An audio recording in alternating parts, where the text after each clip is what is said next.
Hello दोस्तों, आप सभी कैसे हैं। आपका स्वागत है माय यूट्यूब चैनल में। आज का सेशन है कंप्यूटर ज्ञान। कौन सा है? कंप्यूटर ज्ञान। आपको इस एक ही क्लास में पूरा कंप्यूटर का सेशन जितना भी करा दिया जाएगा। आपको बाहर जाने की ज़रूरत नहीं है। आइए शुरू करते हैं। कंप्यूटर का परिचय। क्या? कंप्यूटर का परिचय। हाँ, आपका सभी का सपोर्ट चाहिए। प्लीज़ सपोर्ट करो आप सभी। कंप्यूटर का परिचय। कंप्यूटर शब्द की उत्पत्ति लैटिन भाषा की कंप्यूटर शब्द से हुई। किससे हुई? कंप्यूटर शब्द से हुई। किसकी उत्पत्ति? कंप्यूटर शब्द की उत्पत्ति कंप्यूटर शब्द से हुई, जिसका अर्थ है गणना करना। क्या अर्थ है? कंप्यूटर का अर्थ क्या है? गणना करना। कंप्यूटर का आविष्कार मुख्यतः गणना कार्यों के लिए हुआ था। किसके लिए हुई? मुख्यतः कंप्यूटर का उपयोग कंप्यूटर का आविष्कार मुख्यतः गणना गणना गणन कार्यों के लिए हुआ था, परंतु आधुनिक युग में इसका कार्य क्षेत्र अधिक विशिष्ट और व्यापक हो गया। कैसा हो गया? कंप्यूटर जैसा बढ़ता गया, उसकी टेक्नोलॉजी बढ़ती गई, उससे ही और विकसित हो गया। आगे देखते हैं।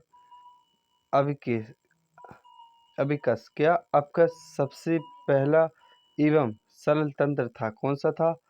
अविकस। कौन सा? अविकस कौन सा था? सबसे पहला और सबसे सरल तंत्र था। इसका उपयोग जोड़ने व घटाने के लिए किया जाता था। किसके लिए किया जाता था? जोड़ने और घटाने के लिए उपयोग किया जाता था। किसका? अविकस का। चार्ल्स बेबेज को कंप्यूटर का जनक कहा जाता है। किसको कहा जाता है? चार्ल्स बेबेज को क्या कहा जाता है? कंप्यूटर का जनक कहा जाता है, जिसने मैकेनिकल एनालिटिकल इंजन का आविष्कार किया। किसका किया? चार्ल्स बेबेज ने क्या किया? मैकेनिकल एनालिटिकल इंजन का आविष्कार किया था। किसने किया था? चार्ल्स बेबेज ने किया था, जिसका उपयोग सभी गणितीय क्रियाओं को करने में किया जाता था। किसमें किया जाता? सभी गणित की जो क्रियाएं होती हैं उसमें उपयोग किया जाता था। अगला देखते हैं। कंप्यूटर की श्रेणियां। क्या देते हैं? कंप्यूटर की श्रेणियां। देखिए, कंप्यूटर की पीढ़ियां देखते हैं। क्या देते हैं? कंप्यूटर की पीढ़ियां। आधुनिक कंप्यूटर के इतिहास को तकनीकी विकास के अनुसार कई भागों में बांटा गया। कैसा? जैसी तकनीकी होती चली गई, जैसा विकसित हो गया, उसको अलग अलग भागों में बांटा गया, जिनमें से कंप्यूटर की पीढ़ियां कहा जाता है। क्या कहा जाता है? जिनको कंप्यूटर की पीढ़ियां निम्न है। आइए देखते हैं कौन कौन सी हैं। प्रथम कंप्यूटर। प्रथम पीढ़ी कब आई? 1940 से लेकर 1956 तक। कब आई? 1940 से लेकर 1956 तक पहली पीढ़ी। ठीक है। Switching device. क्या? Vacuum tube. कौन सी थी? Vacuum tube. Storage device. प्रथम पीढ़ी में स्टोरेज डिवाइस क्या थी? Magnetic drum. क्या थी? Magnetic drum. गति कैसी? 333 माइक्रो सेकंड। कितनी थी?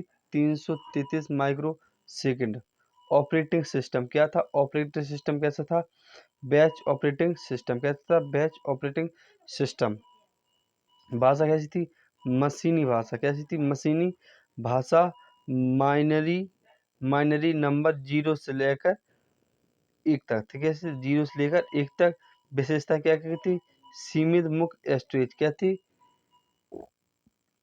वह सीमित थी। कैसा था?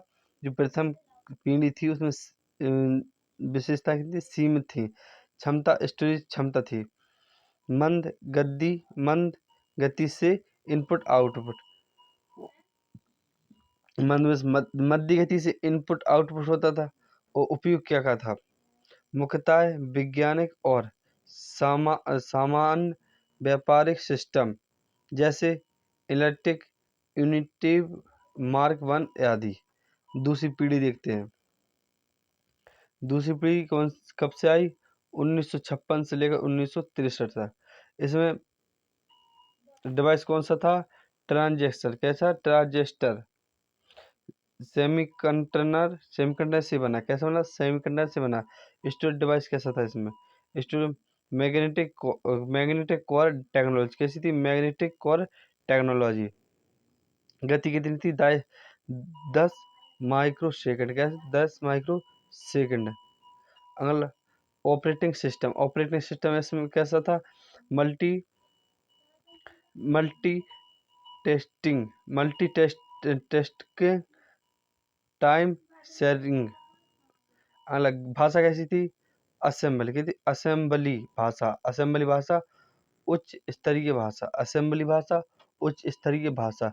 विशेषता क्या कहती, ट्रांजिस्टर का उपयोग आरंभ, क्या, ट्रांजिस्टर का उपयोग आरंभ। आकार और ताप में कमी, क्या, आकार, दूसरी पीढ़ी थी उसमें आकार और ताप में कमी भी थी। तीव्रता और विश्वसनीय, क्या, तीव्रता और विश्वसनीय। इसमें उपयोग क्या क्या था, व्यापक व्यावसायिक प्रयोग, कैसे व्यापक व्यावसायिक प्रयोग। इंजीनियरिंग, कौन सा, इंजीनियर डिजाइन कैसी थी, इसमें जो उपयोग होता था दूसरी पीढ़ी में उसमें कैसी थी, इंजीनियर डिजाइन थी। और इन्वेंट्री फाइल का अपडेशन, कौन सा, अपडेशन, एंट्री फाइल भी होने लगी थी धीरे धीरे, जैसे विकसित होने लगा था उसे। और अब देखते हैं तृतीय पीढ़ी, कौन सी पीढ़ी देखते हैं, अब देखते हैं तृतीय पीढ़ी कब से आई, 1964 से 1971 तक, ठीक है। इसमें डिवाइस कौन सा था, इंटीग्रेटेड सर्किट आईसी, कौन सा, इंटीग्रेटेड सर्किट आईसी, जो सिलिकॉन से बना था, किससे बना था, सिलिकॉन से बना था। इसमें स्टोरेज डिवाइसेस, इसमें स्टोरेज डिवाइसेस को तो मैग्नेटिक, कौन सा था, मैग्नेटिक कोर। अगली थी गति कितनी थी, 100 नैनो सेकंड की थी, 100 नैनो सेकंड की थी। तीसरी पीढ़ी में गति थी 100 नैनो सेकंड। आगे देखते हैं ऑपरेटिंग सिस्टम, क्या देखते हैं, ऑपरेटिंग सिस्टम इसमें था रियल टाइम रियल शेयरिंग, क्या, शेयर करने लगा, धीरे धीरे विकसित होने लगा, तो रियल टाइम भी हो गया और रियल शेयरिंग भी हो गई। आगे देखते हैं इसके बाद भाषा, कौन सी देखते हैं, भाषा। इसमें भाषा कौन सी थी, फोर्ट्रॉन कोबोलो, फोर्ट्रॉन कोलोब्रो आदि कैसी थी, कौन सी बात आती है तीसरी पीढ़ी में, फोर्ट्रॉन कोबोलो आदि। अगला देखते हैं, क्या देखते हैं, विशेषताएं, क्या देखते हैं, विशेषता चुंबकीय कोर और सॉलिड, कैसे, चुंबकीय कोर और सॉलिड स्टेट का मुख्य स्टोरेज के रूप में उपयोग कैसा था। तीसरी पीढ़ी आती आती चुंबकीय भी होने लगा, कोर और सॉलिड स्टेट का मुख्य स्टोरेज के रूप में प्रयोग होने लगा, धीरे धीरे विकसित हो गए। अब देखते हैं उपयोग, क्या देखते हैं उपयोग, डाटा बेस, क्या, डाटा बेस भी होने लगा। और मैनेजमेंट, क्या, डाटा बेस भी होने लगा और मैनेजमेंट भी, सिस्टम आदि जैसे IBM सिस्टम 360 आदि धीरे धीरे कैसे होने लगा उपयोग, डाटा बेस भी होने लगा, मैनेजमेंट सिस्टम आदि, ठीक है। आगे देखते हैं चौथी पीढ़ी, कौन सी, चौथी पीढ़ी का समय कौन सा है, 1971 से वर्तमान, क्या, 1971 से वर्तमान। इसका देखते हैं डिवाइस, क्या देखते हैं, स्विचिंग डिवाइस जो बड़े पैमाने पर इंटीग्रेटेड सर्किट माइक्रो प्रोसेसर्स, कौन सा, माइक्रो प्रोसेसर्स। अब जो सिस्टम था, स्टोरेज था, जो कैसे होने लगा, धीरे धीरे बड़े पैमाने पर इंटीग्रेटेड आ गया, फिर क्या होने लगा, इंटीग्रेटेड सर्किट, फिर माइक्रो प्रोसेस। और फिर इसके बाद देखते हैं स्टोरेज डिवाइस, कौन सी, स्टोरेज डिवाइस, सेमी कंडक्टर, कौन सा, सेमी कंडक्टर और मेमोरी विंचेस्टर विंचेस्टर डिस्क कौन सी डिस्क। और इसके बाद देखते हैं गति देखते हैं, इसमें कितनी थी 300 नैनो सेकंड। अब देखिए कितनी बढ़ती चली गई, 300 नैनो सेकंड पहले कितनी थी, धीरे धीरे विकसित हो गई तो बढ़ती चली गई। अगला देखते हैं ऑपरेटिंग सिस्टम, क्या देखते हैं operating system time sharing networks कौन सा। अब देखिए सेलिंग कैसे होने लगी, नेटवर्क द्वारा, नेटवर्क द्वारा सेलिंग होने। अब देखते हैं भाषा, अब भाषा कौन सी थी, फोर्ट्रॉन थी पहले, तीसरी अब चौथी पीढ़ी में कौन सी आई, फोर्ट्रॉन 77, कौन सी फोर्ट्रॉन 77, पास्कल एडीडी कौन एडीए कोबोल 74, एडीए कोबोल 74 आ गई भाषा धीरे धीरे। अब देखते विशेषता, मिनी कंप्यूटर के उपयोग में वृद्धि कैसी अब कौन सा कंप्यूटर आ गया, अब आ गया मिनी कंप्यूटर। मिनी कंप्यूटर के उपयोग में वृद्धि। अब देखते उपयोगिता, उपयोग क्या क्या होने लगा,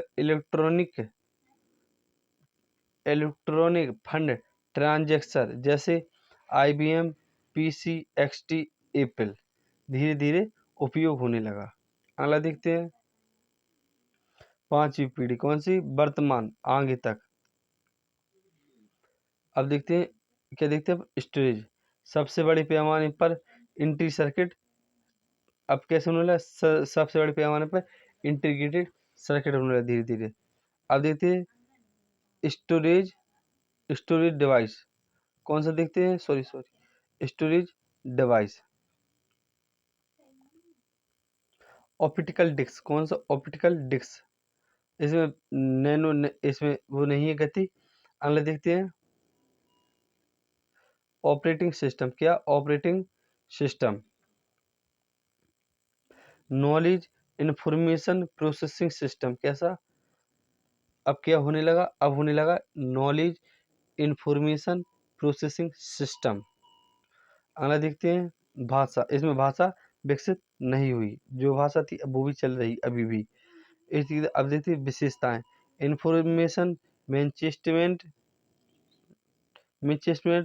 नेचुरल लैंग्वेज प्रोसेसिंग और स्पीच कंडक्टर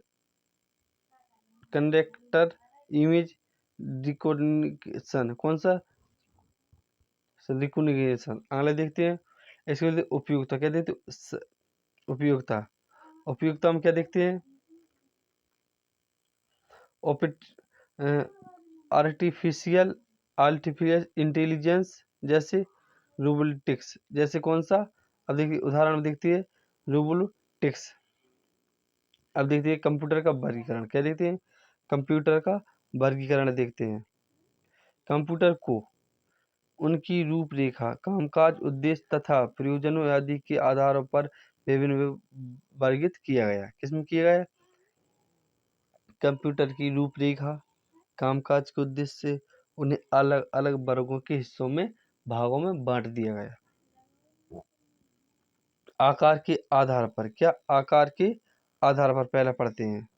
आकार के आधार पर कंप्यूटर 4 प्रकार के होते हैं, कैसे होते हैं आकार के आधार पर कैसे होते हैं कंप्यूटर 4 प्रकार के होते हैं, जैसे 1 2 3 4, 4 प्रकार के कंप्यूटर आकार के आधार पर होते हैं। पहला कौन सा है, पहला है माइक्रो कंप्यूटर, कौन सा है माइक्रो कंप्यूटर। एक एक कंप्यूटर आकार में इतने छोटे होते हैं कि इन्हें डिस्क पर सफलतापूर्वक रखा जा सकता है। इन्हें कंप्यूटर ऑन ए चिप कहा जाता है, क्या कहा जाता है माइक्रो कंप्यूटर इतने छोटे हैं कि इन्हें डिस्क पर भी सफलतापूर्वक रखा जा सकता है। इन्हें इन्हें कंप्यूटर ऑन ए चिप कहा जाता है, क्या कहा जाता है कंप्यूटर ऑन ए चिप कहा जाता है। जैसे पर्सनल कंप्यूटर पीसी, उदाहरण के लिए personal computer PC, desktop computer, laptop, tablet computer, personal digital और स्टूडेंट आदि। देखिए उदाहरण के लिए आप जैसे ले लीजिए टैबलेट है, हैं, टैबलेट कंप्यूटर है, लैपटॉप है, डेस्कटॉप है। तो ये क्या है? ये सब क्या है? Micro computer. कौन से हैं? Micro computer. अगला देखते हैं मिनी कंप्यूटर। दूसरा कौन सा देखते हैं? मिनी कंप्यूटर देखते हैं दूसरा। मध्य आकार के इन कंप्यूटरों की कार्यक्षमता तथा कीमत दोनों ही माइक्रो कंप्यूटर की तुलना में अधिक होती है। देखिए, मध्यम आकार की इन कंप्यूटर की कार्य क्षमता कीमत दोनों की माइक्रो कंप्यूटर की तुलना में होती है। ठीक है। इस प्रकार के कंप्यूटरों पर एक या एक से अधिक व्यक्ति एक समय में एक से अधिक कार्य कर सकते हैं। कौन कौन से कंप्यूटर में? माइक्रो कंप्यूटर में और मिनी कंप्यूटर में व्यक्ति एक से ज़्यादा टाइम तक काम कर सकता है और अधिक काम कर सकता है। अब देखते हैं तीसरा कौन सा है? आकार में बांटे गए। ठीक है, तीसरे आकार में कौन सा कंप्यूटर बांटा गया है? Main frame computer. एक कंप्यूटर आकार, कार्यक्षमता और कीमत में मिनी तथा माइक्रो कंप्यूटर से अधिक बड़े होते हैं। कैसे होते हैं? माइक्रो कंप्यूटर से ये अधिक बड़े होते हैं। ठीक है, मेन फ्रेम कंप्यूटर। अतः बड़ी कंपनियों तथा बैंकों या सरकारी विभागों में एक केंद्रीय कंप्यूटर के रूप में इनका प्रयोग किया जाता है। मेन फ्रेम कंप्यूटर कहाँ किया जाता है? सरकारी विभाग है या कोई बड़ा कार्य है तो वहाँ पर क्या काम किया जाता है? मेन फ्रेम कंप्यूटर का काम किया जाता है। ये आकार में कार्यक्षमता बड़ी होती है। बैंक हैं या सरकारी कोई काम है कहीं भी, तो कौन काम किया, किसका काम किया जाता है? Main frame computer. अब देखते हैं सुपर कंप्यूटर। क्या देखते हैं? Super computer. ये कंप्यूटर सर्वाधिक गति, संग्रह क्षमता एवं उच्च विस्तार वाले होते हैं। कैसे होते हैं? ये सर्वाधिक शक्ति होती है इनमें और संग्रह क्षमता होती है, उच्च विस्तार वाले भी होते हैं सुपर कंप्यूटर। इनका आकार एक सामान्य कमरे के बराबर होता है। किसका होता है? इस सुपर कंप्यूटर का आकार एक सामान्य कमरे के बराबर होता है। अब देखते हैं कार्य की कार्य के आधार पर कार्य के आधार पर अब देखते हैं कार्य के आधार पर कंप्यूटर तीन प्रकार के होते हैं। आकार के आधार पर कितने थे? चार प्रकार के। कार्य के आधार पर कितने? तीन प्रकार के, जिनका संक्षिप्त विवरण निम्न देखिए है। Analog computer. कौन सा? Analogue computer. इन कंप्यूटर का प्रयोग भौतिक मात्राओं जैसे दाब, तापमान, लंबाई, परे इत्यादि को मापकर उनके परिणाम को अंक में प्रस्तुत करने के लिए किया जाता है। किसके लिए किया जाता है? जैसे जो एनालॉग कंप्यूटर है, ये बड़ी जैसे तापमान मापना हो या तापमान लंबाई हो, या उसके लिए उसका उपयोग किया जाता है एनालॉग कंप्यूटर का। अब देखते हैं दूसरा है कौन सा? Digital computer. कौन सा है? Digital computer. डिजिटल कंप्यूटर कैसे? इन कंप्यूटर का उपयोग अंकों की गणना करने के लिए किया जाता है।